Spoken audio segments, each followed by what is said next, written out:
¿Qué tal? Buenas noches. El coronavirus continúa imparable en Canarias. A menos de 24 horas para la cena de Nochebuena, el ritmo de nuevos contagios vuelve a repuntar hasta cifras nunca vistas. Lo que más preocupa en estos momentos es el impacto que esto pueda tener en la presión hospitalaria durante los próximos días. Donde ya se nota esa tensión es en la atención primaria. Muchos centros de salud no dan abasto para atender a otras patologías no COVID. Los expertos insisten en la necesidad de extremar las medidas de autoprotección de cara a la cena de mañana. Una cena que en Canarias podrá tener un máximo de 10 comensales siempre y cuando estén todos vacunados. Esta noche les vamos a dar algunos consejos para tener una fiesta segura y además viajaremos a La Palma porque allí se preparan para vivir unas Navidades muy diferentes. Aunque quedan menos de 48 horas para certificar el fin del volcán, centenares de afectados pasarán estos días festivos lejos de sus hogares. Lo vamos a ver en un reportaje a lo largo de esta noche. Arrancamos.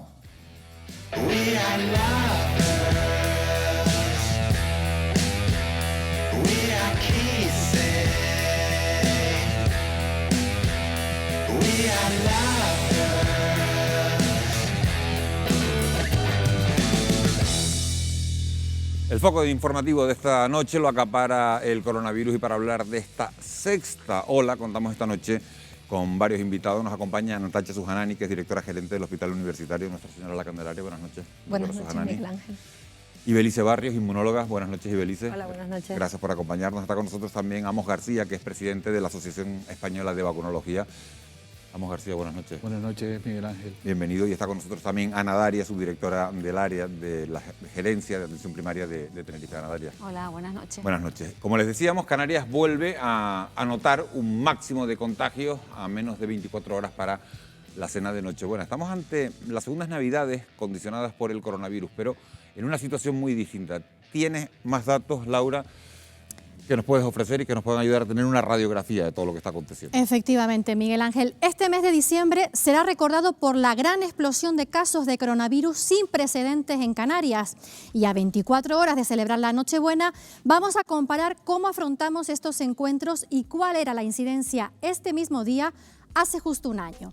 El 23 de diciembre de 2020 en las islas se habían notificado 243 casos, de los que 146 se detectaban en Tenerife, 59 en Gran Canaria y los 38 restantes se distribuían por el resto de las islas. La incidencia acumulada en aquel entonces era de 139 casos por 100.000 habitantes, cuando aún la vacunación no se había iniciado. Hoy, transcurrido un año, los nuevos positivos son 2.957, lo que supone multiplicar los infectados por 12. De ellos, 1.855 son de Tenerife, 766 se localizan en Gran Canaria y 336 en otras islas. Y fíjense en este dato. Hoy la incidencia por 100.000 habitantes es de 868 casos, un incremento del 624%, aunque con más de un 80% de la población canaria ya con la pauta completa. Vamos ahora con los datos de los que han necesitado asistencia médica especializada. La víspera de la Nochebuena del año pasado estaban en UCI 43 pacientes y 300 hospitalizados en planta. Ahora permanecen en UCI 54 y en planta son 301. Como así reflejan estos datos, las vacunas están haciendo su trabajo, ya que con unos contagios que se han multiplicado por 12, el número de pacientes en planta es similar, mientras que los de UCI aumentan en solo 11 personas. Pero a pesar de estar mejor protegidos, durante este último mes, Canarias ha realizado un recorrido nada recomendable. La movilidad que se produjo en el Puente de la Constitución, las aglomeraciones en las compras navideñas, la inacción a la hora de tomar medidas preventivas en ambos casos y ahora la introducción de la variante Omicron nos ha llevado hasta aquí. Y estos son los datos que lo avalan. El 1 de diciembre, las islas presentaban 396 nuevos positivos. Y en el Ecuador del mes, el 16 de diciembre, se elevaban ahí a 1.482 casos. Hoy la curva sigue subiendo con 2.957 nuevas personas infectadas. Así que una trayectoria, Miguel Ángel, que debemos de tener con más vacunación, también ya con los niños, con la tercera dosis de la pauta de vacunación y con adoptar medidas y mayores medidas también de protección. Bueno, vamos a ver qué piensan nuestros invitados de todo eso. Laura nos ha mostrado esta comparativa de la que se deduce que las vacunas están siendo esenciales en el volumen de hospitalizados. El ritmo de contagio ha subido vertiginosamente, pero de momento la presión hospitalaria aguanta. Natacha Sujanani, ¿teme que pueda llegar a desbordarse? Bueno, claro, ese escenario lo contemplamos siempre porque después de los 2 años últimos que hemos pasado y de haber pasado, pues estar en la 6ª oleada es algo que tememos y para lo que tenemos que estar muy preparados. Es verdad que estamos viendo que la tendencia no es esa, es decir, si hubiéramos tenido la misma presión hospitalaria que hemos tenido en olas anteriores con el número de casos detectados, estaríamos ya desde hace mucho tiempo francamente desbordados y sin dar abasto. Estamos viendo evidentemente un mayor número de casos, pero es verdad que la gravedad es menor y siempre acompañada de los pacientes que ingresan de pluripatologías o casos de pacientes no vacunados. Así que bueno, yo creo que como siempre en los hospitales hay que esperar unos 10 días, 2 semanas para ver cómo responden las cosas, estar preparados y bueno, y sí que extremar las medidas de precaución, por supuesto. Bueno, yo creo que el resumen que ha hecho tu compañero es excelente. Las vacunas son lo que nos está permitiendo tener un panorama absolutamente diferente al año pasado. A mí cuando se dan mensajes de estamos peor que el año pasado, estamos en una situación, creo que es realmente falso. Sabemos que esta variante es mucho más contagiosa que la variante previa, la nueva que está desplazando a la variante Delta, la variante Omicron. Y creemos, todos los datos que vienen de los estudios preliminares en otros países indican que podría ser pues más leve y nos ayudaría, junto con la vacunación, a poder contener realmente el impacto en lo que son hospitalizaciones y las unidades de cuidados intensivos. A mí me parece que el esfuerzo que hemos hecho vacunando ha sido realmente excelente y creo que las medidas deben de ir en el sentido de animar a esas personas que siguen sin estar vacunadas y que son realmente en proporción las que están colapsando los servicios de hospitalización y de cuidados intensivos. Y en ese sentido, pues el imponer un certificado COVID que dificulte o que sea una ayuda para que esas personas decidan vacunarse, pues a mí me parece que es una de las medidas que echamos de menos y que creo realmente que son de las más efectivas a la hora de reconducir la situación, que en absoluto es como la de las Navidades pasadas. Me gustaría añadir que todo va mejor menos atención primaria. Sí es cierto que el resto de parámetros y de indicadores son muy distintos a diciembre, pero para primaria son los peores parámetros que nos podemos encontrar. Tenemos un sistema colapsado, no solo porque no damos abasto con los positivos, con los contactos, no, tenemos que vacunar, no damos abasto con la patología restante, con un personal que está cansado, realmente cansado, y donde no hay sustituto.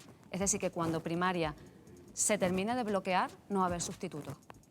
Yo creo que eso es un problema bastante serio. Todos estamos viendo la diferencia positiva, pero en atención primaria nos estamos olvidando de cuál es la realidad en atención primaria. Incapaces de llegar a lo que realmente importa. Y creo que ahí tenemos que plantearnos un cambio de estrategia, probablemente a nivel estatal, para garantizar que seamos capaces de llegar a lo que aporte valor. Ahora mismo somos incapaces de pedir pruebas, somos incapaces de rastrear, somos incapaces de hacer los seguimientos, pero no solo de los pacientes COVID, sino del resto de patologías. Estamos muy retrasados en el diagnóstico del cáncer, estamos muy retrasados en llegar simplemente a sospecharlo, y eso genera en atención primaria no solo un bloqueo a nivel asistencial, sino los profesionales están frustrados porque ante todo prima el deseo de cuidar a los pacientes y sienten que no lo están pudiendo hacer. Y yo creo que a nivel central hay que tomar medidas para garantizar y para mantener viva la puerta de entrada al sistema sanitario, porque si no, la repercusión va a ser muy grave. Vamos a seguir hablando. Perdón por matizar un poco, y yo estoy totalmente de acuerdo con lo que dice la compañera. Esto es lo que ha pasado también en los hospitales durante todo este tiempo. Los hospitales, por lo menos los hospitales de Tenerife, han estado vacunando, colaborando en la estrategia de vacunación, incluso abriendo un punto, el primer centro que se abrió 24 horas en el Santiago Martín. Los intensivistas han visto cómo han tenido que dejar pacientes críticos en otras áreas sin poder asumirlos. los quirófanos totalmente bloqueados, sin poder incluso operar. En la quinta ola lo vimos, sin poder intervenir cáncer diagnosticados y que tenían que ser programados para cirugías porque no daban abasto. Las consultas se han visto repercutidas, las consultas de medicina interna, las consultas con las pruebas funcionales de neumología, por ejemplo. Es decir, llevan soportando muchísima carga a los profesionales y cada vez que quieren arrancar parece que viene una nueva oleada. Hablando sobre estas nuevas variantes, tanto el Gobierno Central, la MOS, como el Canario apuestan por intensificar la vacunación, también las dosis de refuerzo. Sin embargo, algunas personas intentan sembrar dudas hacia la vacuna, asegurando que si no ha sido capaz de frenar esta sexta ola, ¿para qué? ¿Qué se le dice a los negacionistas? Lo que tenemos que entender es que el objetivo fundamental de las vacunas es salvar vidas. Es decir, actuar sobre la cara más amarga, más terrible que ha tenido la pandemia, que es la que está vinculada a la vulnerabilidad que obligaba a ingresos en UCI y a fallecimientos y determinados fallecimientos. Eso es lo que evitan las vacunas, las formas graves y complicadas de la enfermedad. Las vacunas no evitan la infección. Por lo tanto, el discurso favorable que tenemos que dar a las vacunas es que el escenario que ha comentado Laura al principio del programa es indicativo del éxito de las vacunas. Con casi un número muy superior de casos, el impacto sobre la hospitalización y sobre las UCI es absolutamente similar al que teníamos el año pasado por esta misma fecha, con un número muy inferior de casos.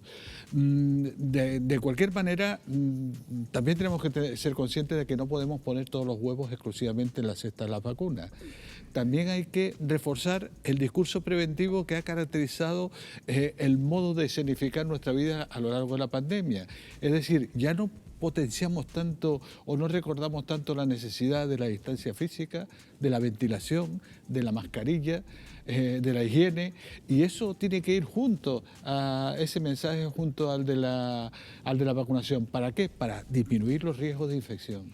Hablando de disminuir riesgos, el Gobierno de Canarias ha decidido hoy mantener a Gran Canaria y a Tenerife, a pesar de que tenemos casi 3.000 contagios en el nivel 3.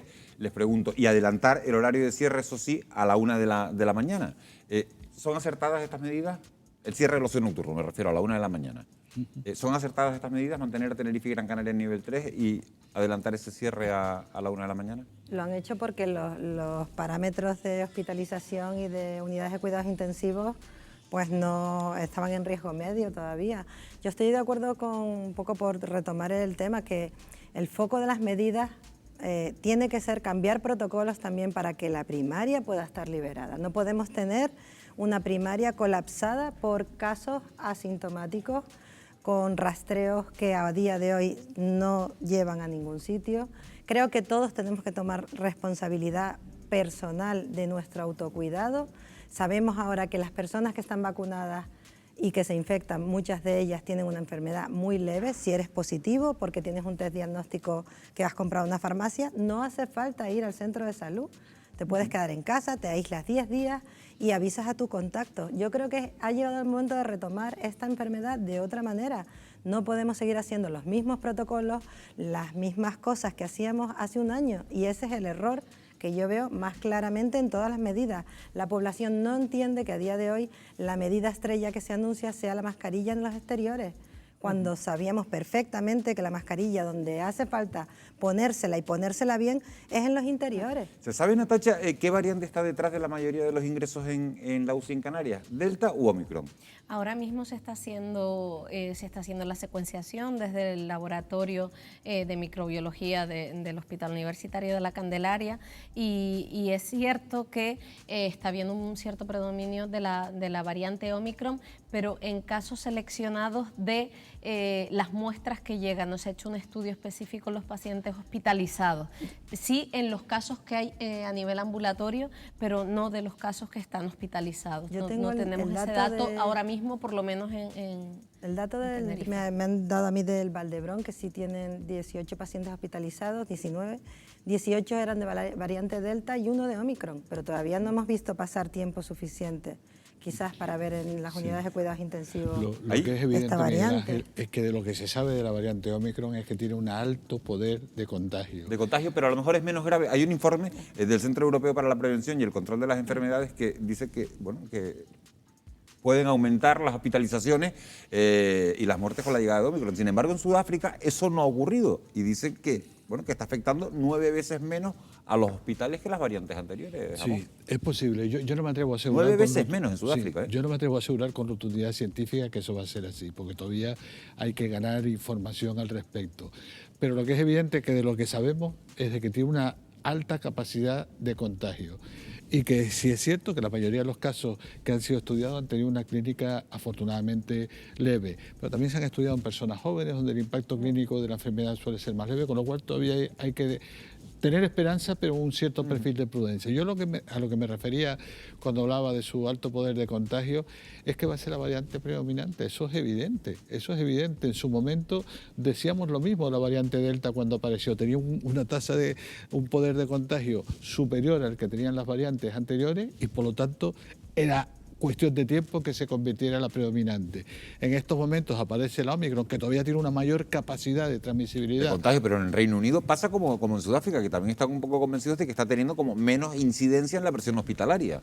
Sí, mucha tasa de contagio, pero poca presión La hospitalaria. presión hospitalaria que tuvimos con la variante Delta fue una cuestión descomunal realmente, porque además nos volvió a recordar a la primera ola en el sentido de que los pacientes llegaban a ponerse muy malitos. Es verdad que muchos de ellos todavía no tenían las pautas vacunales completas o había más pacientes, un número mayor de pacientes no vacunados, pero realmente el impacto que tenía sobre la salud y el empeoramiento además en muy pocas horas era francamente desolador, ¿no? Realmente ahora pues no estamos viendo eso, por lo menos con el número de contagios que hay en la calle. Claro, pero si como todo indica, Omicron se deja notar con unos síntomas más leves que el resto de variantes, la pregunta que nos hacemos todos es si su alta contagiosidad va a permitir conseguir una inmunidad de rebaño, ¿no? Claro. Esa Esa es la esperanza que tenemos todos. Esa es la esperanza que tenemos todos. Porque claro, la inmunidad que se adquiere a través de la infección complementaría la inmunidad fantástica y excelente que debo de poner aquí en valor de las vacunas.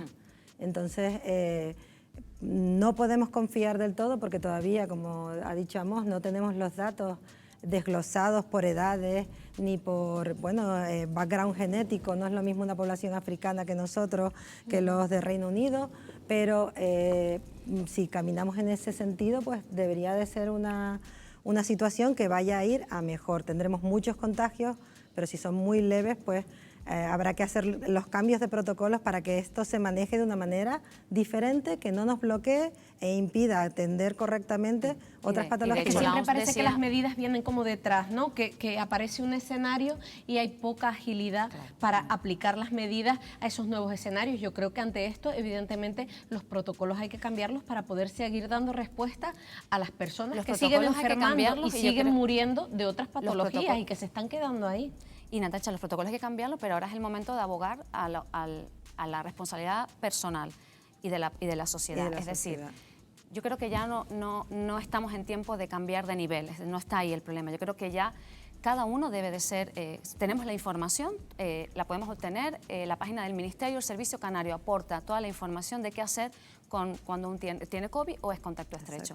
Y cada persona tiene que hacerse responsable de su cuidado y del cuidado de los que están con ellos. Preocuparnos de los vulnerables, poner el foco en ellos, garantizar que tengan una asistencia sanitaria adecuada y además que sea accesible el sistema sanitario, y el resto en casa. Yo aviso a mis contactos estrechos se quedan, mantenemos 10 días y probablemente con eso sea suficiente y no dependa tanto de decisiones, a lo mejor de cambios de estrategia. Yo creo que está en manos ahora de la sociedad. Si me permite, Miguel Ángel, sobre todo insistir en la ciudadanía en que además del autocuidado lo que tienen que trabajar fundamentalmente es en procurar no infectarse, para lo cual está la vacuna y no colapsar las urgencias. Es decir, acudir solo cuando los síntomas son graves. No hay que colapsar las urgencias porque eso impide que el resto de patologías sean atendidas. Claro. Estamos hablando, fíjense, de responsabilidad personal, lo acabas de nombrar, Ana. Los test de antígenos se han convertido en el artículo más demandado antes de acudir a las celebraciones familiares. De hecho, en la mayoría de las farmacias se han agotado. Pero otra pregunta que nos hacemos muchísimos ciudadanos, ¿son efectivas estas pruebas. Nos las va a explicar más detenidamente Amos García. Te voy a pedir ayuda para que vayas con nuestra compañera Laura de Pablo a ver si, si son efectivas estas pruebas que nos estamos haciendo. Perfecto. Así es, invitamos a Amos que pase a este lado del plató. Efectivamente, tú lo decías, Miguel Ángel, está causando furor estos test. Solo la semana pasada se vendieron en las farmacias de Canarias más de 38.000 de estos test. Y con Amos vamos a aclarar si son fiables de cara a las reuniones navideñas. ¿Qué efectividad tienen, Amos, estos test? ¿Son realmente fiables? ¿Qué además margen de error tienen? Tienen un perfil de fiabilidad y también tienen un margen de error. Pero yo creo que lo importante que tenemos que tener claro a la hora de abordar el tema de los test en esta fiesta es que sería una medida más, pero no la medida que tenemos que implementar para protegernos y tener unas navidades seguras. Sería un elemento más que debe ir asociado al hecho de estar vacunado, al hecho de tener la precaución de usar mascarilla, higiene, distancia física, ventilación, es decir, que sería un instrumento más, no el instrumento. Además, estos tipos de test autodiagnósticos están recomendados especialmente en los casos en los que hay infección en esos primeros días de contagios, ¿no? Donde además hay una alta carga viral, pero ¿son efectivos si se tienen síntomas o no se tienen síntomas y se hacen esas pruebas? Sí, no, precisamente tienen una mayor capacidad de ser efectivos cuando hay síntomas, cuando presentamos síntomas, o si somos asintomáticos pero tenemos una carga viral absolutamente espléndida. Es decir, lo que llamamos los supercontagiadores son los momentos en los que pueden tener una mayor fiabilidad. Ante la demanda que estamos viendo en estas fechas por estas reuniones, pues bueno, y el escaseo que hay, además, muchas personas optan por hacerse estos test de autodiagnóstico en centros especializados. ¿Son ahí más fiables esos test? Sí, por un lado, la fiabilidad viene marcada en lo que son las fichas técnicas de los productos. Más o menos pueden tener una fiabilidad similar, pero sí hay un elemento que yo creo que es importante poner sobre la mesa. No es lo mismo que yo, no sanitario, me haga el test que me lo haga un profesional. Por último, otras personas optan por hacerse las PCR, que además son mucho más caras. ¿Cuáles son las diferencias, además del precio, entre PCR y test de autodiagnóstico? La fiabilidad de las PCR es mucho más rotunda y más contundente. Desde esa perspectiva, lógicamente, tienen una desventaja con respecto a los test, y es que las PCR los resultados no los vas a tener inmediatamente, sino a las 24 o 48 horas, según el agobio que puedan tener los laboratorios, mientras que los test en 10-15 minutos lo tienes el resultado. ¿Y cuándo es más recomendable hacerse uno u otro? Pues en cualquier caso yo me basaría en la indicación profesional. Es el profesional el que tiene que indicar cuándo es más beneficioso una u otra prueba. Pero en líneas generales, lógicamente, la PCR es más rotunda en relación a la definición del diagnóstico. Pero como han dicho las compañeras también en la mesa, hay que ser conscientes de que estamos en una realidad diferente a la que había hace tiempo. Y a lo mejor este perfil de prueba van a tener unas indicaciones muy concretas que van a depender un poco de que sea un profesional el que la dictamine. No obstante, no podemos bajar la guardia. Hagamos los test de autodiagnóstico para estas reuniones y cenas navideñas, de negativo la PCR o los propios test. No bajar la guardia, ¿nunca? Nunca podemos bajar la guardia. Repito, el hacerte un test no significa que estés inmunizado frente a la posibilidad de infección. Por lo tanto, no olvidemos que las comidas navideñas sean, primero, que todos vayamos vacunados a esa cena y comida, que se hagan en espacios bien ventilados, que cuando estemos con familiares no convivientes o con amigos no convivientes en esos procesos, no dejemos de ponernos la mascarilla después de haber cenado, cuando estemos de tertulia, distancia física y en cualquier caso pasarlo lo mejor posible, pero por favor, con mucha prudencia.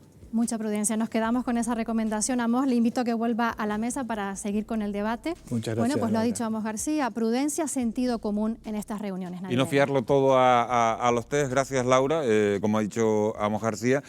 Pero bueno, sí me gustaría preguntarle a la mesa, si ya estamos ante un número de contagios nunca visto hasta ahora, ¿qué escenario prevén ustedes para después de las fiestas navideñas? ¿Creen que esa medida que ha aprobado el gobierno de utilizar la mascarilla en exteriores va a frenar esta oleada de contagios? ¿Qué escenario prevén?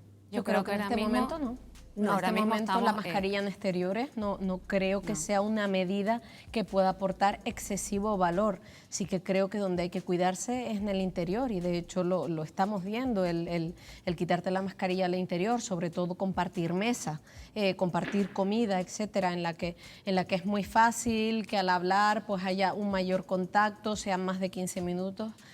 Yo creo que ahí es donde está el problema y va a depender al final de todo de la responsabilidad. Yo creo que ahora mismo nos quedan bastantes semanas. Se junta ahora unas fiestas navideñas que no van a ayudar muy probablemente a los números, que si bien abogamos a la responsabilidad, sabemos que van a haber reuniones familiares el 24, la semana siguiente, hasta Reyes.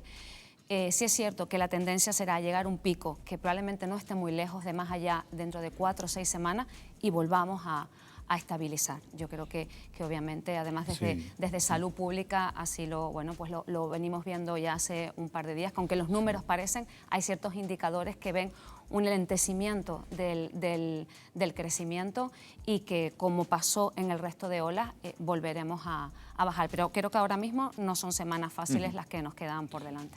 Solamente un tema respecto de la PCR y el test de antígeno. Por favor, las personas que tengan un test de antígeno positivo, no hace falta que se hagan una PCR.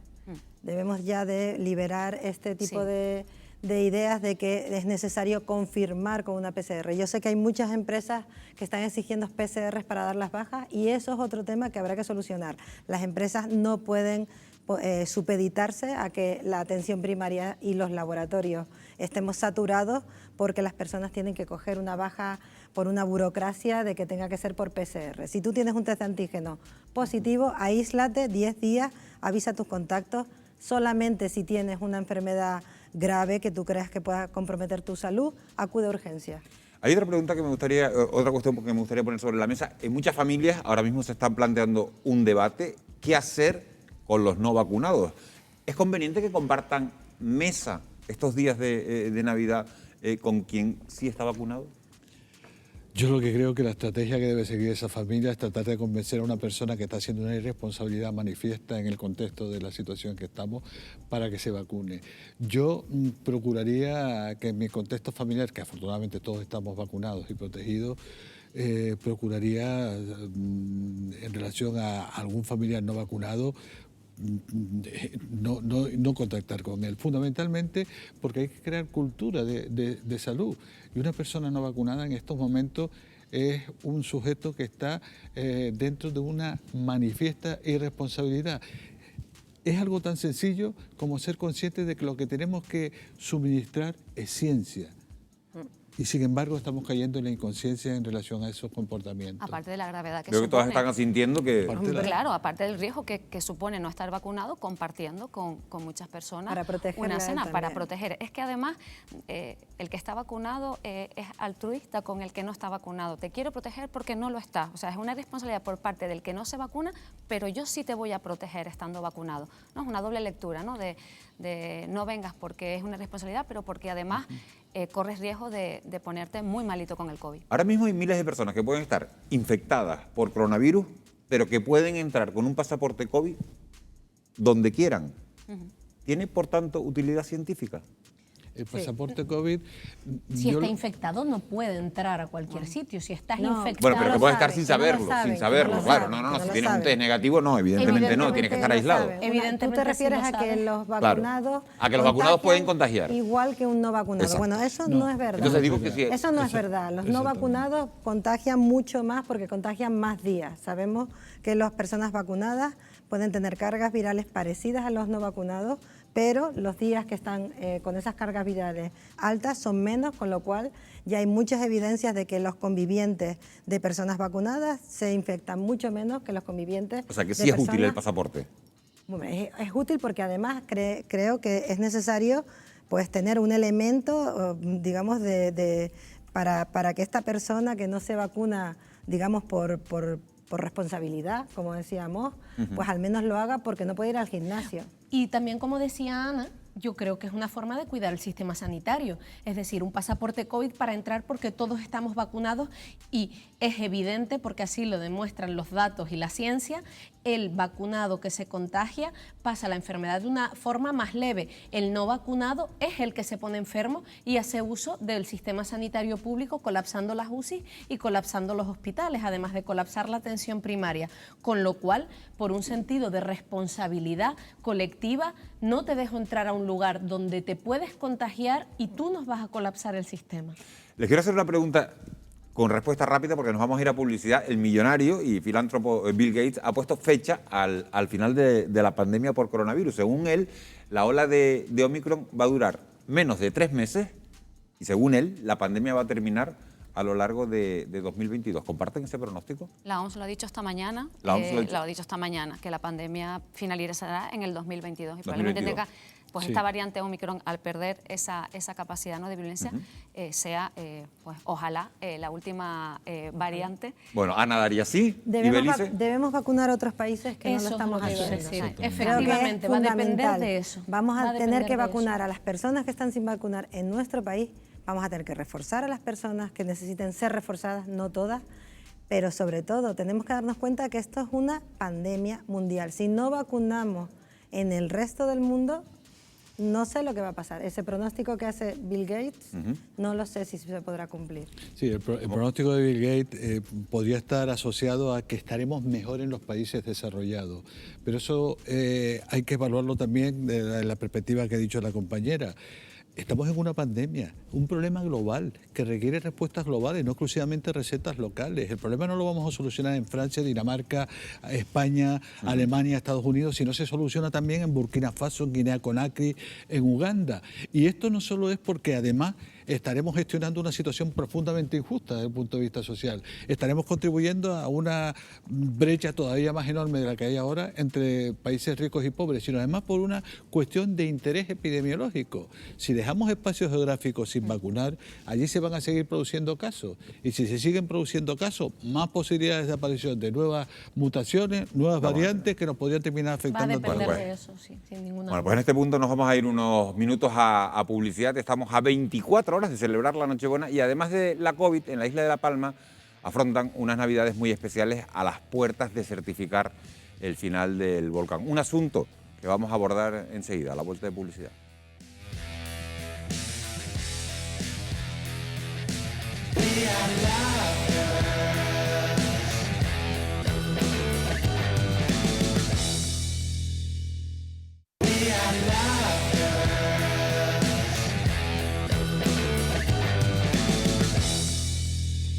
Once en punto de la noche, estamos de vuelta y como les decíamos, estamos en la víspera de la Nochebuena, una celebración que en La Palma no solo está condicionada por esta sexta ola de pandemia, sino además por la erupción. A escasos días de certificar el final del volcán, hay que comenzar a hablar ya de reconstrucción y del comienzo de una nueva etapa en la isla. Para tratar este asunto, nos acompaña esta noche Jaime Coello, que es director de la Fundación Teleforo Bravo. Jaime, buenas noches, bienvenido. Buenas noches, muchas gracias por acompañarnos. Está con nosotros también Luis Ortega, que es periodista, es palmero. Luis, buenas noches. Buenas noches. Gracias por estar con nosotros. Carmen García, que es psicóloga. Carmen, Buenas noches. gracias, bienvenida. Y está con nosotros también Munez Melwani, que es economista. Gracias, Munez, por acompañarnos esta noche. Antes de entrar en valoraciones junto a nuestros invitados, vamos a conectar en directo con La Palma. Allí se encuentra nuestro compañero Pablo Chueca y está con Carmen López, una de las portavoces del Comité Científico del PEVOLCA y vulcanóloga del Instituto Geográfico Nacional. Pablo, buenas noches. Buenas noches, Miguel Ángel. Así es, a falta de tan solo 48 horas para certificar el cese de la erupción, la actualidad del volcán de La Palma hoy ha estado marcada por los evidentes signos de agotamiento. El tremor se mantiene en el nivel del ruido de fondo, la sismicidad se ha mantenido bastante baja durante todo el día, lo que no implica que se puedan producir sismos sentidos en toda la isla. Por su parte, las emisiones de dióxido de azufre también han mantenido niveles de emisión bastante bajos y la calidad del aire ha sido buena en todas las estaciones. Sin embargo, pese a estos pronósticos positivos, Nos quedan por delante varias semanas o un tiempo en situación de riesgo por la concentración de gases en la zona de exclusión, y tampoco podemos olvidar esa deformación del terreno registrada en la estación de Gedei el pasado domingo, que a día de hoy sigue siendo monitorizada. Para abordar todas estas cuestiones está con nosotros esta noche Carmen López, que es científica del Instituto Geográfico Nacional. Buenas noches, Carmen. Buenas noches. En líneas generales, una valoración, una descripción del escenario que nos presenta hoy el volcán de La Palma en estos momentos. Pues como has dicho, pues se corroboran los signos de agotamiento, una sismicidad muy baja a todas las profundidades, una estabilidad de deformación en toda la red, excepto esta deformación muy local en la estación de Gedei, que tiene mucho que ver, digamos, como ese reajuste seguramente. Gedei ha sido muy sensible a lo que era la parte de la alimentación superficial, la parte de los diques que llevan ya hacia la zona de la erupción, y es normal que tenga ciertos reajustes de deformaciones que por el momento están controladas, son permanentes y que vamos a seguir monitorizando en los siguientes días. Después de varias jornadas sin registrar modificaciones o variaciones con respecto a lo observable de las deformaciones del terreno, ¿qué nos puede indicar este cambio de comportamiento? Bueno, realmente no es un cambio de comportamiento, lo que está mostrando es que la estación de Gedei está registrando una deformación muy local y que está muy cerca de lo que era el sistema de alimentación del volcán.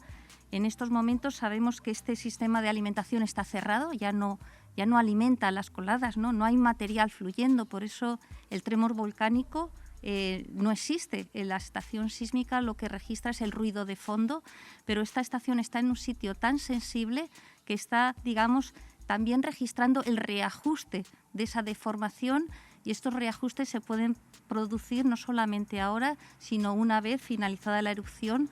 Está dentro de lo probable o esperable, o no se puede decir que no vaya a pasar, también pequeños episodios de más actividad sísmica y más actividad de deformaciones, y puede durar estos episodios, como pasó en la Isla del Hierro, durante meses o algún año.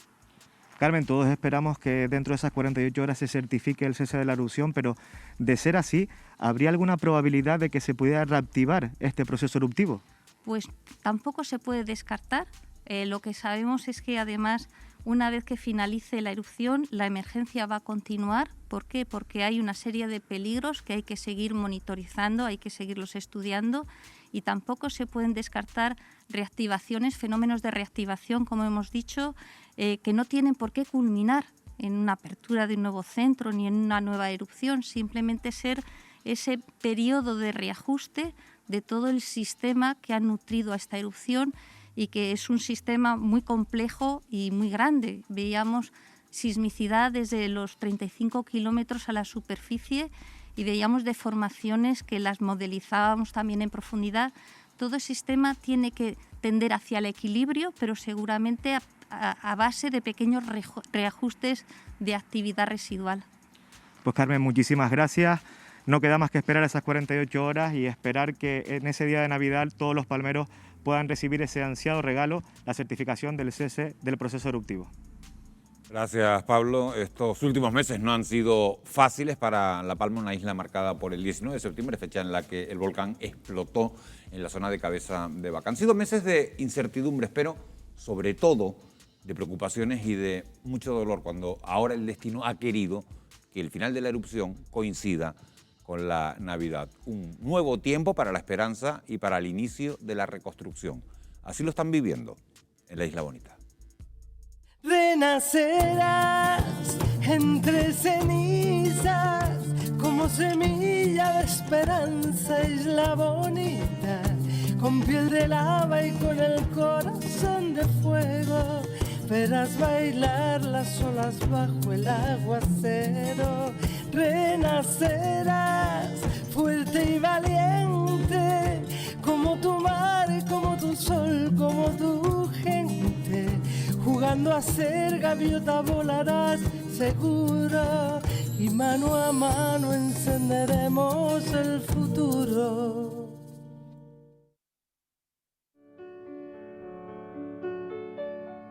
Don't cry, snowman, not in front of me.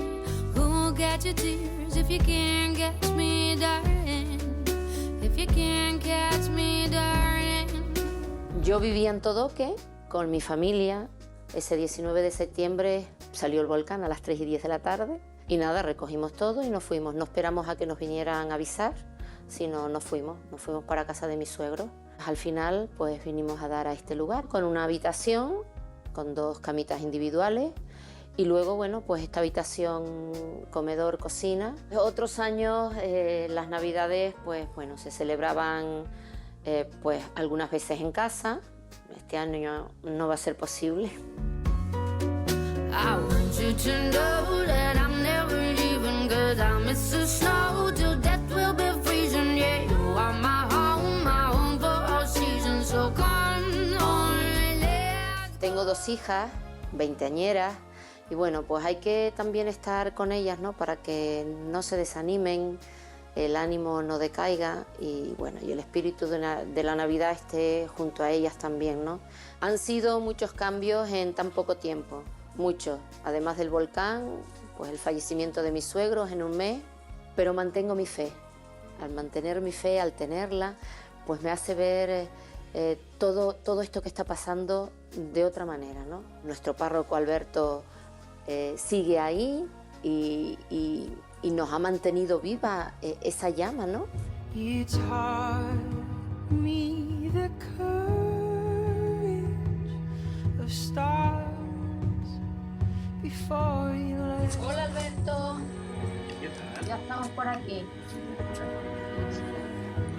Hola. Hola. Hola. ¿Qué tal? Hola.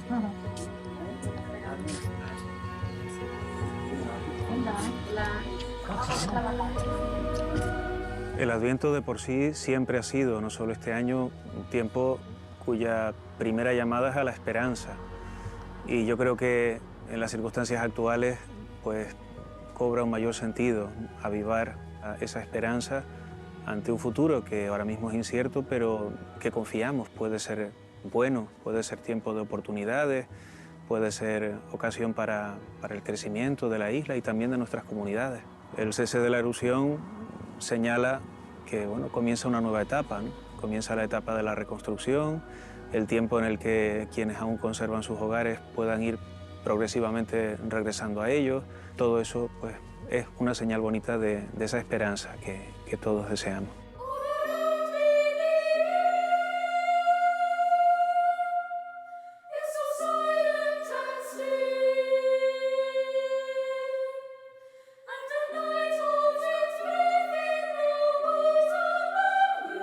Gracias a todos, gracias por venir.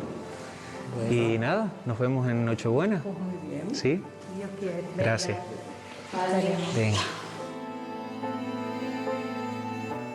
Vemos que pasa el tiempo y que pues, muchos siguen viviendo en casas prestadas o en techos prestados, ya sienten que molestan, que tienen que ir buscando un alojamiento propio por las imágenes de la caída de la iglesia de Todoque, que pues, dieron la vuelta al mundo, fueron llegando a la cuenta donativos a través de la conferencia episcopal, se hicieron también ingresos y bueno, pues una vez que estaban esos dineros en la cuenta, evidentemente lo que hemos hecho es irlos distribuyendo, aliviar al menos a un puñado de familias a las que pudiéramos ayudar, que pudiesen pues de alguna forma celebrar la Navidad de una manera similar a como lo hacían, aunque evidentemente pues dista mucho de ser similar. Toda una vida me estaría contigo. No me importa en qué forma, ni dónde ni cómo, pero junto a ti. Mi madre y yo fuimos desalojadas de Puerto Nao y fuimos evacuadas. Jamás pensé en la vida que mi madre y yo íbamos a estar tanto tiempo en un hotel. Después que almorzamos, yo llevo a mi madre un rato al lobby, nos ponemos ahí a dialogar, paseamos por los espacios del hotel, ella da unas vueltecitas y bueno, y así vamos transcurriendo el tiempo para distraernos porque ya se vuelve pesado. Este año a mí y a mi madre nos toca pasar las Navidades en el hotel, porque no tenemos para dónde ir. El director del hotel nos dijo que queremos comer el 24 de diciembre y el 31 y ojalá que esto acabe pronto para recuperar nuestra vida y volver a casa. Ven aquí y siéntate a mi vera. Sé feliz en esta noche buena. La magia de la Navidad. Suenan panderetas, suenan al compás. Según salimos de nuestra casa, la primera noche la pasamos en casa de mi hermana. Estuvimos 5 días allí. Era una casa pequeña, 3 habitaciones, 9 personas, un solo baño. Y aparte de eso, al tercer día mi padre le había dado un ictus, del agobio, el estrés, de toda la situación. Yo hablé con mi familia y decidimos pedir ayuda. Desde ahí nos fuimos al hotel. Sobre principios de noviembre recibimos las llaves y desde entonces pues esperando porque la vivienda estaba en cero. No tenía agua, no tenía luz, no había absolutamente ningún enser. Según tengo un momento, yo mismo viniendo a armar muebles, ir colocando poco a poco lo poquito que pudimos salvar y las pocas cosas que nos han ido donando. Algo tan sencillo como que yo era una persona que mi casa estaba rodeada de naturaleza, yo me despertaba con el canto de los pájaros, todo eso. Ahora vivimos en un piso, tengo que estar pendiente con los niños de la mínima cosa porque ellos estaban acostumbrados a estar con los vecinos, corriendo en las huertas. Volver a crear raíces cuando tus raíces pertenecen a otro lugar es muy complicado. Estamos en unas fechas ahora mismo en la que para los niños es una ilusión enorme y vamos, a mí el poder celebrarlo ya en un nuevo hogar después de todo lo pasado es motivo para estar sonriendo y sacar fuerzas para verlos bien.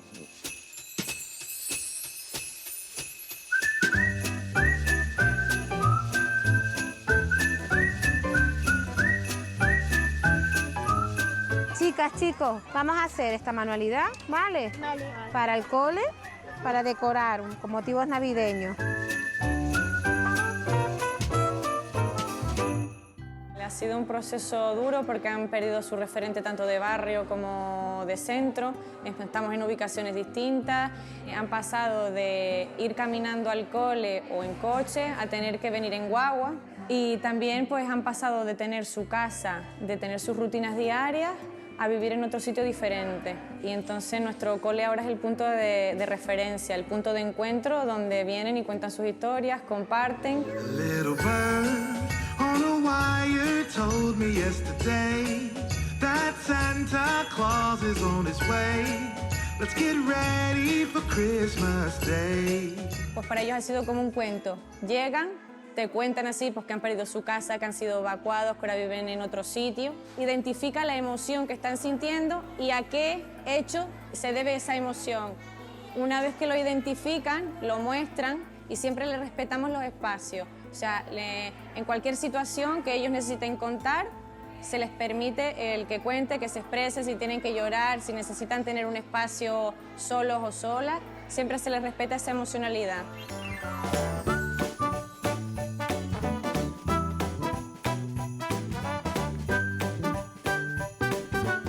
Durante varios días realizábamos talleres con el alumnado de manualidades, galletas, guirnaldas. Todas esas manualidades las vendíamos en el mercadillo de Navidad y luego toda esa recaudación iba para colegios de África, niños refugiados y niñas pues, en situación muy desfavorecida. Este año hemos tenido que darle un giro porque es nuestro centro el que está afectado por el volcán y lo que vamos a hacer es unas cajas con guirnaldas, con detalles de Navidad para todas esas familias que no pudieron sacar esos recuerdos de Navidad de sus viviendas. Queridos Reyes Magos, este año me he portado muy bien. Mi familia ha cambiado de casa. Y quería asegurarme de que lo sabían para que me llegaran los juguetes. Muchas gracias, Lucía. Venga, vamos a prepararlo todo. Un poco de papel de regalo, vamos, el regalito. La cinta adhesiva la tenías tú, ¿verdad? Venga, pues vamos a ello. Mi deseo eres tú, todo lo que quiero eres tú.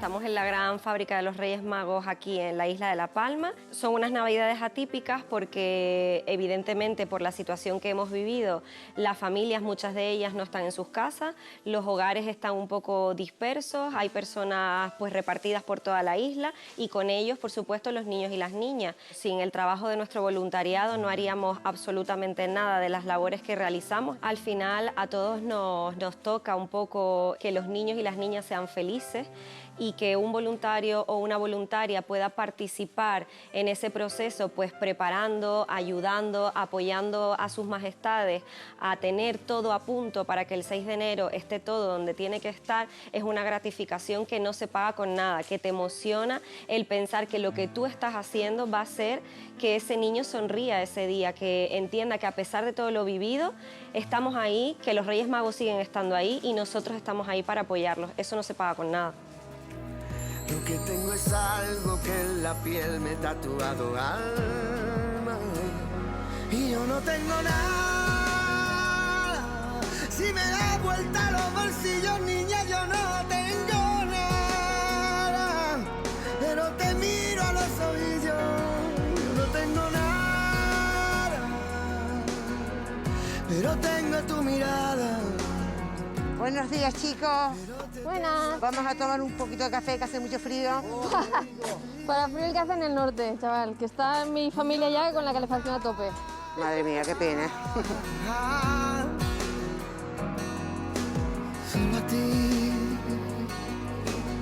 Somos unos 16 voluntarios que, bueno, pues estamos aquí ayudando en lo que podemos, lo que nos dejan, quitar ceniza de los tejados, de las alcantarillas, ayudando con los animales también. Aquí en las Navidades pues vamos a hacer lo que podamos, somos menos porque la gente se ha tenido que ir yendo y así para pasar las Navidades con sus familias o por lo que sea, así que aunque seamos 16 y vascos necesitamos mucha ayuda, la verdad.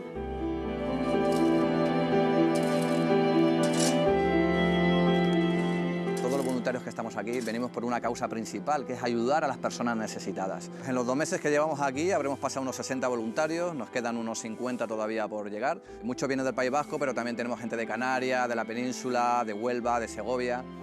Y bueno, nos estamos alojando en la casa del cura de Don Domingo, en la iglesia del Paso, donde nos ha cedido el salón parroquial, donde estamos ahí todos los voluntarios con las camas, tenemos baño, cocina, y la verdad que nos sentimos muy bien tratados, no solo por el cura, sino por la gente local también.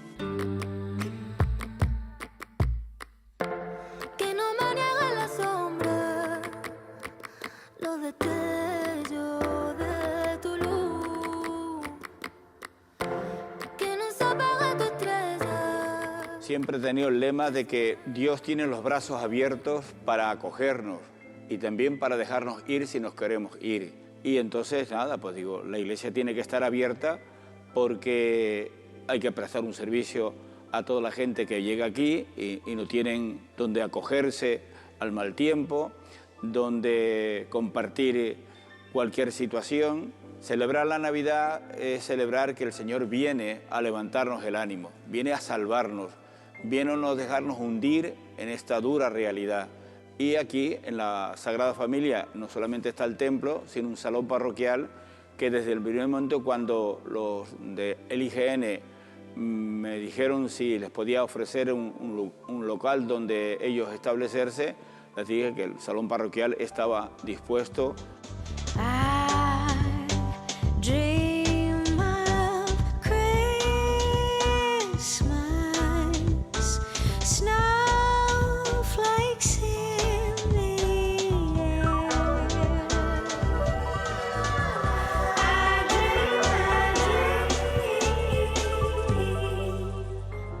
Como estábamos aquí, veíamos que íbamos a pasar una parte de las Navidades aquí y la gran parte del personal del IGN, pues pensamos en montar un pequeño Belén a la puerta de nuestro local. Queríamos que fuera, bueno, como vienen muchos niños, transmitir un poco de alegría dentro de la catástrofe que está viviendo particularmente la ciudad del Paso.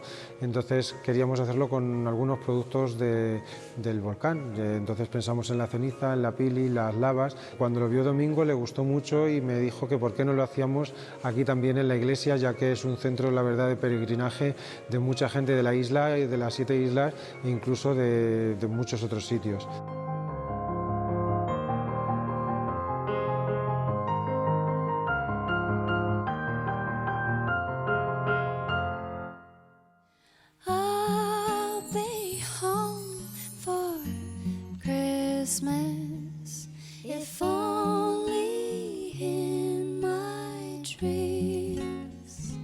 Durante estas Navidades pues estaremos entre 6 y 8 personas para poder mantener el sistema de vigilancia correctamente. Somos conscientes de la responsabilidad que tenemos, eso implica que hay personas que obviamente no van a poder pasar estas fechas tan familiares, ¿no?, con su familia, y bueno, pues haremos todo lo posible para que lo pasemos lo más adecuadamente posible. Las familias lo llevan lo mejor que pueden, saben el trabajo que estamos realizando. Las condiciones familiares son muy diferentes, hay personas que tienen niños pequeños, por ejemplo, y estas fiestas son difíciles pasarlas lejos de la familia, ¿no?, con niños pequeños. Aparte de las instituciones que forman parte del comité científico, hay otras fuerzas que apoyan la gestión de la emergencia, como puede ser, por ejemplo, la Unidad Militar de Emergencia, la Policía Nacional o la Guardia Civil.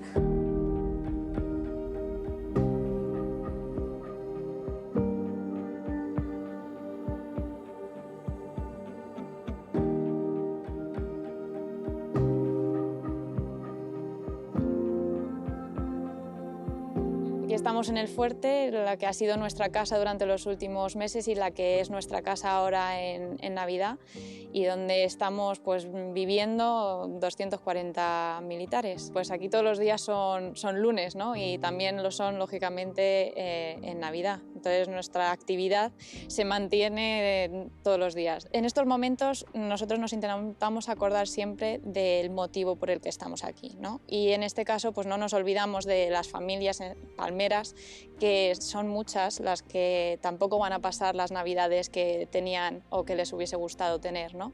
Yo creo que lo más duro quizás de esta emergencia es la tragedia humana que esconde detrás, ¿no? Ser testigo directo del sufrimiento que está pasando las familiares de aquí, y podemos entender en ese sentido que pierdan o que les cueste mantener la sonrisa o no les apetezca a lo mejor tanto cantar villancicos esta Nochebuena.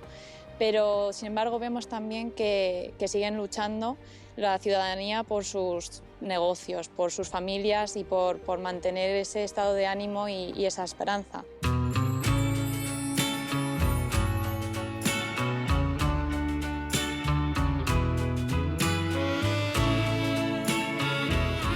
Recuperar la esperanza y la ilusión es el reto del municipio de Los Llanos de Aridane, que abarca mucho más allá del ayuntamiento. Estamos en tiempo de Navidad y además Navidad significa renacer. Yo creo que nunca mejor este tiempo para renacer después del suceso traumático que estamos teniendo. Las luces de Navidad significan también luz de esperanza. Yo creo que en estos momentos justamente lo más importante es tener esa luz de esperanza. A lo largo de estos 3 meses de catástrofe que hemos vivido, sin lugar a dudas me quedo con la mano tendida, con la generosidad, con el afecto de mucha gente. Y en ese futuro es fundamental esa colaboración que hemos recibido de empresas, diversas empresas y entidades que han querido estar al lado de nuestros vecinos, como por ejemplo la empresa que nos ha cedido parte de la iluminación navideña.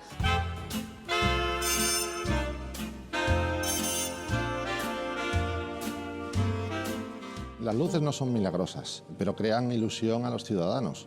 Y sobre todo este año, con el tema del volcán, yo creo que puede generar, o creemos que puede generar más ilusión todavía para los vecinos de La Palma, sobre todo en concreto para los llanos, el más afectado de todos nuestros clientes. En su día hablamos con ellos, no tenían previsto realizar ningún montaje del tema del alumbrado navideño, y optamos por cederles el material al 100%, sin costo alguno, por lo menos que el ayuntamiento no gastara en tema alumbrado navideño, y destinarlo a aquellas personas que más lo necesiten.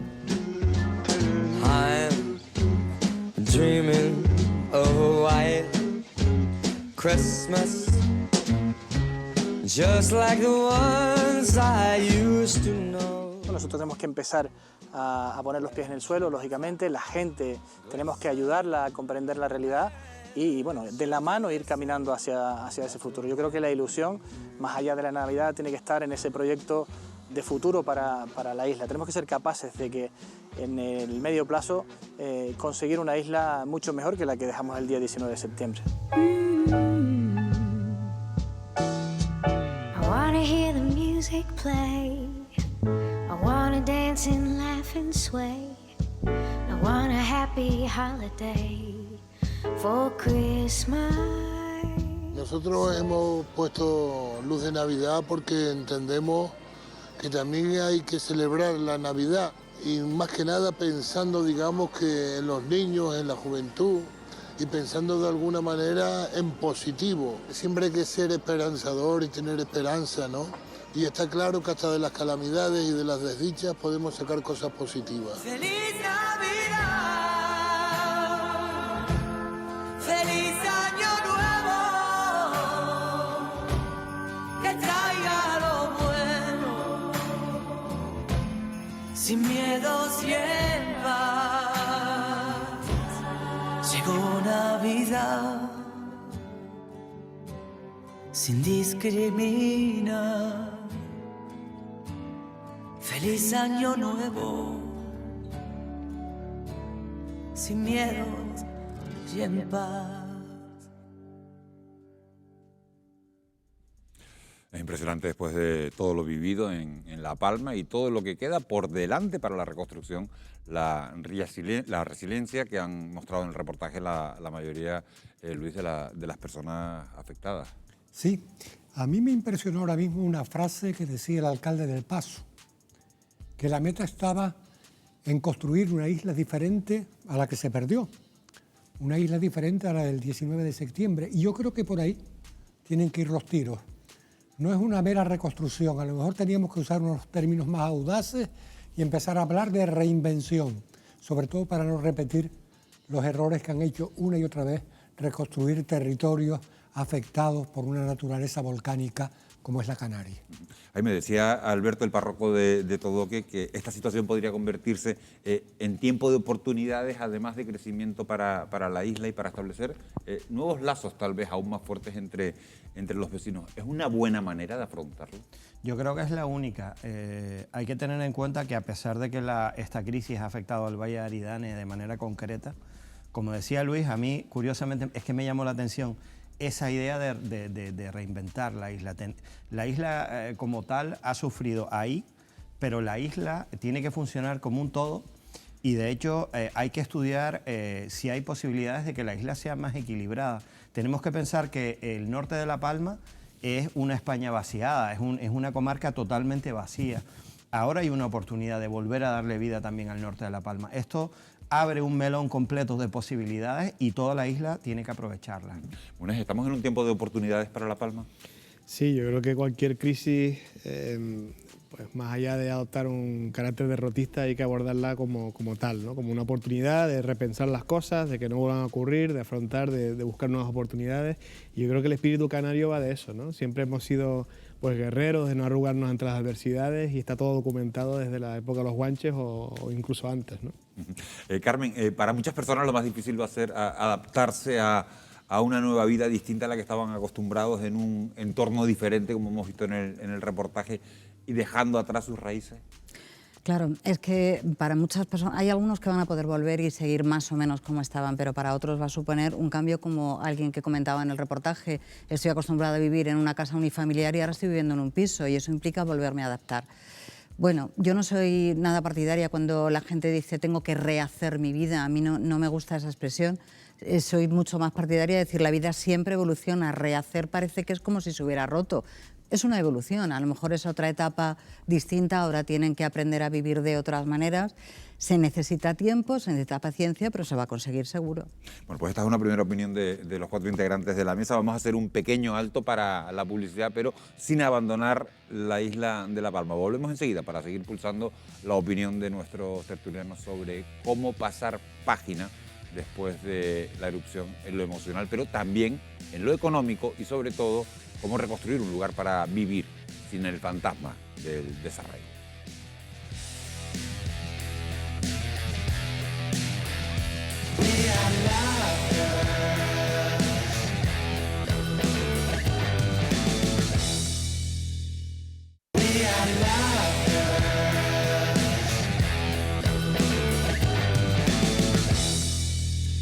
Ya estamos de vuelta. Cuando estamos a solo 2 días de certificar oficialmente el final de la erupción, se inicia otra etapa repleta de incógnitas y me gustaría comenzar justamente por ahí. ¿Qué aspecto creen que va a resultar más complicado de resolver para poder volver a la normalidad, aunque esa normalidad sea claramente distinta? Yo creo que en este caso, lamento ser crudo, pero desde el momento en que den por certificada el fin de la erupción, hay que pensar que comienza un plazo nuevo para la próxima erupción.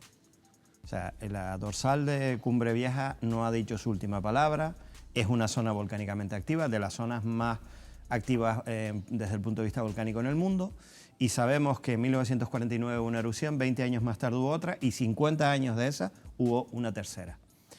Va a volver a haber erupciones volcánicas, y lo primero para mí que hay que establecer es un marco claro, que tiene que estar establecido por un mapa de riesgo volcánico, que nos tiene que decir qué cosas podemos hacer y qué cosas no podemos hacer.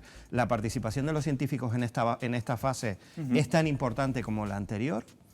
Y luego la solución no puede ser de brocha gruesa, tiene que ser escuchando a la gente, tiene que ser en el terreno, familia por familia y, si me apuras, persona por persona. Y eso para mí es un desafío muy grande, pero hay que hacerlo si queremos de verdad restañar esas heridas, ¿no? Bueno, estoy totalmente de acuerdo con lo que dice Jaime, pero además yo digo una cosa.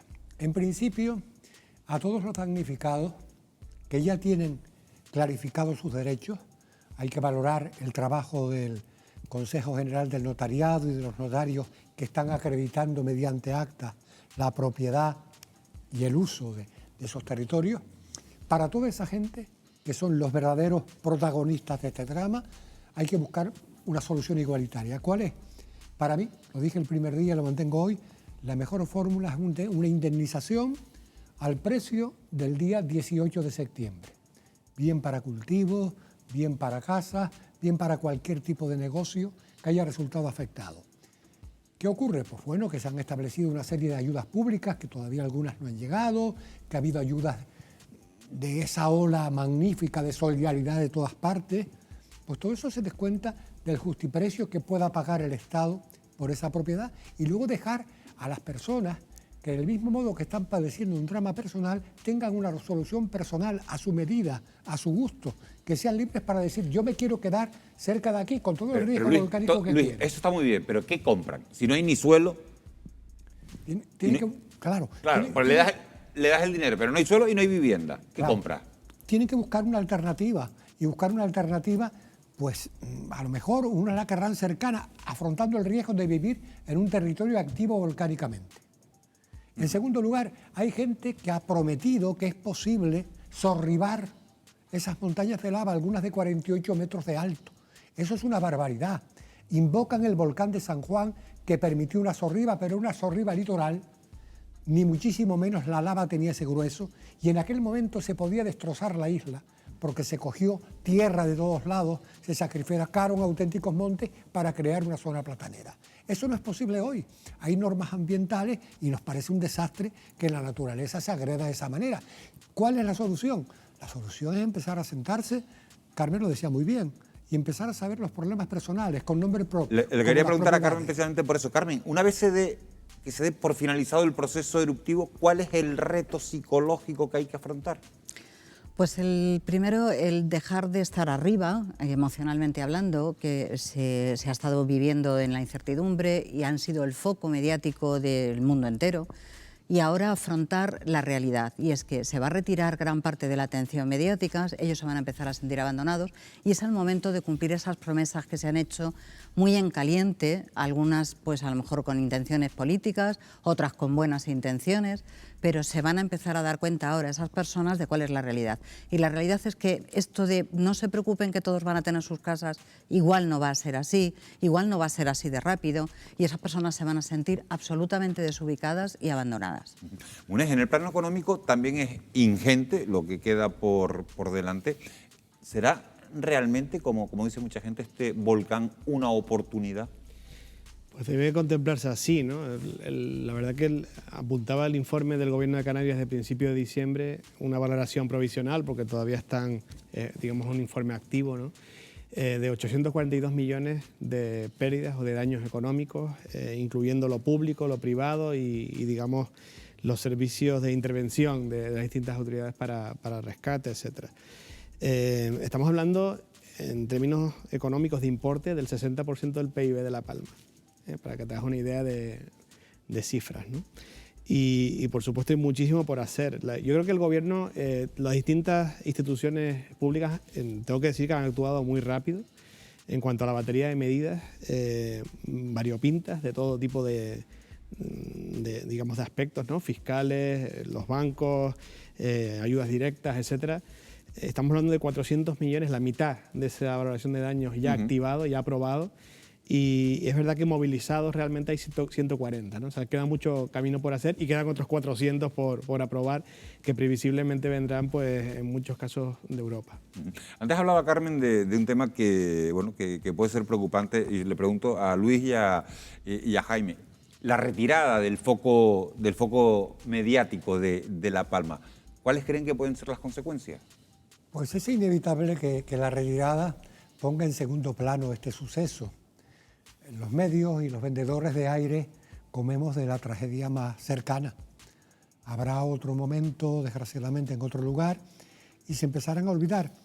Yo pienso que si realmente los palmeros asumiéramos, y me incluyo en el plural porque soy palmero, asumiéramos el reto de que no es un problema del Valle de Aridane, de 3 municipios, de 8.000 afectados, sino que es un problema de 80 y tantos mil habitantes, de 14 municipios, de una serie de gente que tiene que coger y concertar una serie de acciones, porque la solución de los afectados y la solución del volcán no está estrictamente en el Valle de Aridane, a lo mejor puede estar en lo que hablaba ahora mismo Jaime, de un norte vaciado, un norte con pueblos con muchísimas posibilidades, abandonado en su agricultura y en todos los servicios, y un Valle de Aridane que era el motor económico de la isla. A lo mejor hay que compensar y equilibrar la isla con inversiones que hagan un desarrollo más normal. Y luego, sobre todo, a mí me decía un amigo, Paco García Talavera, que lo ideal era coger y cambiar el modelo de asentamientos, pero no ya solo en La Palma, sino en todas las laderas, incluso en Tenerife, en las zonas de Arafo, Fasnia, Arico, todas las laderas susceptibles de tener una erupción porque es terreno potencialmente activo, y empezar a reconsiderar la reurbanización de muchas de la isla para garantizar eso. Jaime, me gustaría saber qué consecuencias piensas tú que va a tener esa retirada del foco mediático. Para mí el primer momento es, la isla sufre, pues evidentemente, de alguna forma cuando tienes ese foco mediático te sientes más arropado, ¿no? Sientes que hay un conjunto de medios de comunicación, incluso a nivel internacional, agencias y personas que están muy preocupadas por lo que pasa en la isla. Cuando se retira eso, lo primero que va a sentir la gente es, pues, hasta un cierto resentimiento, es decir, nuestro problema sigue ahí sobre la mesa y queremos respuestas. Yo creo que uno de los grandes desafíos que tiene la isla ahora es buscar cómo convertir esta erupción volcánica en algo que a la isla le reporte, y hay maneras de hacerlo. Una de las maneras, evidentemente, se puede crear un centro de interpretación del volcán con los medios o con las grabaciones que se han extraído. Podemos montar un centro de interpretación del volcán puntero en todo el mundo. Podemos hacer un centro de interpretación increíble. Y por otra parte, hay otra cosa que se hace desde un punto de vista para restituir esas memorias. En otras zonas volcánicas se hacen museos de la memoria de la gente que ha perdido. Se crean unos museos donde de alguna manera la gente puede ir a ver lo que se ha perdido. Y yo esa creo sería que otra manera de revitalizar la zona. Las administraciones públicas, Munez, estabas hablando antes, han anunciado una lluvia de fondos para la isla de La Palma. ¿Evitará esa lluvia de fondos el temido éxodo de muchos palmeros que algunos vaticinan que se van a marchar? ¿Cómo se genera una isla que sea atractiva para los jóvenes y atractiva para los emprendedores? Yo creo que ya no es un tema puntual de La Palma, ¿no? O sea, ahora, pues efectivamente es el foco mediático, pero lo apuntaba Jaime antes, ¿no? O sea, forma parte de esa España vaciada, y en nuestro caso, pues las islas capitalinas aglutinan el 80% de la población. Aquí se trata de repensar las cosas, y especialmente el tren que pasa ahora, que es el de los fondos europeos, Next Generation, etcétera, es la oportunidad de reinventar Canarias y de hacerla más resiliente, más diversificada, y volviendo al tema de lo que ha cambiado nuestras vidas, el virus, una de las cosas es el modelo de trabajo, ¿no? O sea, apuntaba el otro día un informe que habían 30.000 nómadas digitales en Canarias, pues muchos de ellos podrían irse a La Palma, por ejemplo, ¿no? Donde se vive fantásticamente. O sea, sería un destino, digamos, ideal. No es mala idea esa oportunidad de negocio. Nos vamos a dejar aquí un segundito el debate para irnos a publicidad y volvemos enseguida para seguir abordando los retos que tiene por delante la isla de La Palma. La Palma no se ha creído nunca.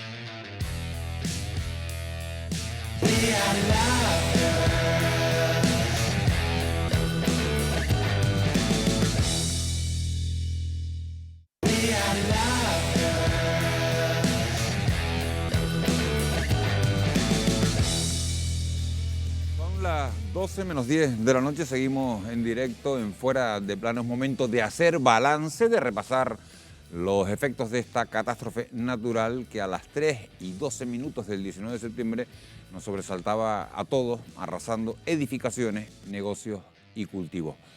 Laura de Pablo, tú tienes todos los datos. Así es, Miguel Ángel. Es momento de hacer balance porque este volcán ha sido el más largo y destructivo que ha vivido la isla de La Palma desde que hay registros. A 2 jornadas para que se certifique oficialmente su final, ha permanecido activo durante 86 días en los que ha cubierto de lava 1.218 hectáreas de terreno, obligando a evacuar a cerca de 7.000 personas, en torno a un 8% de la población total de la isla.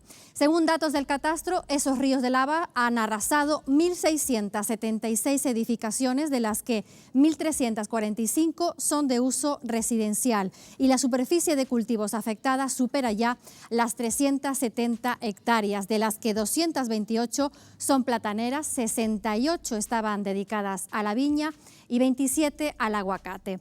Ha sido de tal magnitud este fenómeno eruptivo que las pérdidas económicas sobre infraestructuras públicas y privadas superan los 842 millones de euros, por lo que estamos ante la catástrofe natural más cara de la historia de nuestro país.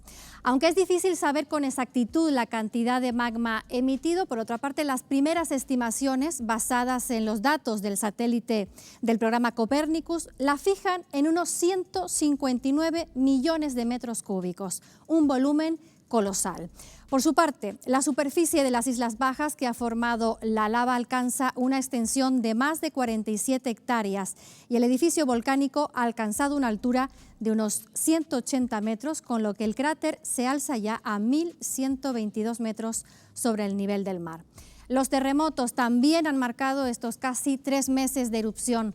La actividad sísmica ha sido intensa y en algunas jornadas se ha llegado a registrar más de 300 seísmos en 24 horas. El más fuerte tuvo una magnitud de 5,1 y se produjo a una profundidad de 35 kilómetros en la Villa de Mazo. Son, Miguel Ángel, datos escalofriantes que confirman que este volcán ha sido no solo uno de los peores que ha habido en Canarias, sino también el más devastador que ha vivido Europa en los últimos 75 años. Ha sido una tragedia. Las cifras hablan por sí solas. Le pregunto a nuestra mesa, Laura, ¿se imaginaban, Jaime, el 19 de septiembre, aquel 19 de septiembre, que este volcán iba a ser tan destructivo? Lo comentamos el otro día en la mesa con los vulcanólogos. No había una expectativa de que fuera tan destructivo. Veníamos de un Teneguía que había además prolongado la dorsal Cumbre Vieja hacia el sur, que apenas había provocado daños materiales intensos. Sí que es verdad que hay que lamentar 2 muertos, pero en este caso no hubo esta destrucción ni mucho menos.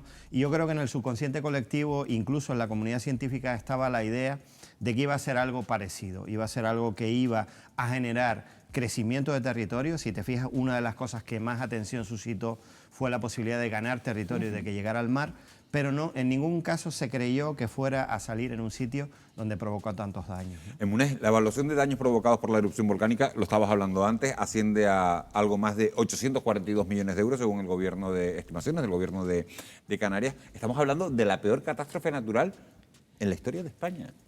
Sí, y además no va a ser ni la primera ni la última, ¿no? O sea, estamos viendo catástrofes naturales batiendo récords, digamos, inundaciones, terremotos, tornados, etcétera, por todo el mundo, muchos de ellos como consecuencia del cambio climático. Y voy un poquito a lo que decía antes, Jaime, ¿no? Es decir, hay que regular este tema, sobre todo en zonas como Canarias, como un territorio aparte, ¿no? O sea, y, digamos, incorporar eso a los presupuestos de la comunidad autónoma como una partida fija y no como un tema puntual de batería de medidas de una erupción concreta, ¿no? Y articular los mecanismos de financiación de forma que las ayudas a las familias lleguen rápidamente cuando esto suceda. Eso le iba a preguntar a Carmen. Que los fondos públicos lleguen, Carmen, lo antes posible puede ayudar a paliar los efectos emocionales de los afectados. Claro, sin duda. Cuanto antes puedan empezar a tomar el nuevo rumbo de sus vidas, muchísimo mejor. Y esto pasa porque cuanto antes las familias puedan tener sus casas, se puedan establecer, los niños tengan sus nuevos colegios y todo el mundo empiece cuanto antes lo que serán sus nuevas rutinas. Al final, establecer las nuevas rutinas es lo que les va a dar a todos una recuperación emocional. Les hago la última pregunta porque no tenemos mucho más tiempo. Luis. Pues yo quiero hablar en positivo. Quiero dar un mensaje que tenga un cierto crédito en este momento. Los palmeros tenemos que darnos cuenta de que la apuesta por el turismo es una apuesta seria y además responsable. Tenemos que valorar el ejemplo de Lanzarote, que está viviendo de un activo importante que ocurrió en el siglo XVIII. Tenemos nosotros ahora mismo la tierra más joven del mundo y luego reliquias de la flora del terciario. Tenemos una isla que tiene más de un millar de estaciones arqueológicas.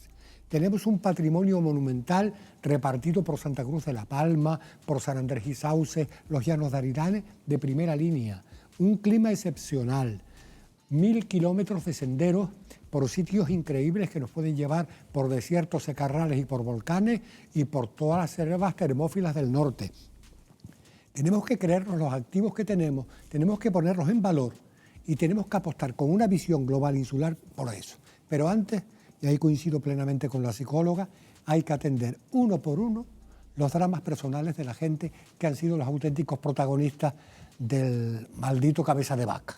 Luis, nos quedan 3 minutos de programa, se los digo para todos. El día de Navidad se va a certificar pasado mañana el final del volcán. Han sido 3 meses muy duros, 3 meses muy difíciles para la isla de La Palma y nos gustaría despedir este programa de una manera optimista. Así que les voy a pedir, con brevedad por favor, ¿qué aspectos positivos pueden sacar, empiezo por Jaime Coello, de esta catástrofe?